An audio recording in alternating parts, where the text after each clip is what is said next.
1945 वहशियाना अंजाम। साल था 1945। कोरिया की जमीन पर मौजूद जापानी सैनिकों के कानों में जापान की हार का फुसफुसाहट भरा शोर पहुंच चुका था। हुक्म आया, पूरे बेस को अगले 48 घंटे में खाली कर दो। पर ये कोई मामूली ठिकाना नहीं था। यहाँ सालों से इंसानियत का गला घोटने वाले भयावह प्रयोग चल रहे थे। जापानी अफसरों ने तुरंत आदेश दिया कि हर सबूत को जलाकर राख कर दो।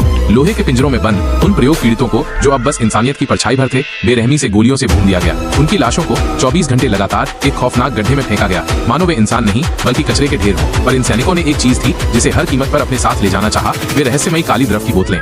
बेस के सबसे अंधेरे कोने में एक मोटी लोहे का दरवाजा था। उसके पीछे कोई राक्षसी जीव कैद था। दरवाजा अंदर से लगातार पीट रहा था और बाहर खड़े सैनिक डर से कांप रहे थे। उन्होंने दरवाजे में आग लगाने की कोशिश की ताकि उस जीव को जिंदा जलाकर खत्म कर सके। पर तभी एक भयानक राक्षस ऐसा, जो इंसानियत की हर सीमा से परे था, उस लोहे के दरवाजे को तोड़कर बाहर निकल आया। वो आग की लपटों के बीच दहाड़ रहा था और उसी दहाड़ के साथ पूरा जापानी बेस जलकर राख हो गया। क्रूरता का नया अध्याय, जिंदा लाशें। अब जापानी हैवानियत ने कोरियाई नागरिकों की ओर अपना रुख मोड़ लिया। कई महिलाएं अचानक गायब होने लगी, जिनके बारे में फुसफुसाहट थी कि उन्हें जापानी सैनिकों के मनोरंजन के लिए कैद किया गया है। जल्द ही उन्हें जैविक प्रयोगों की प्रयोगशाला में भेजा जाने लगा।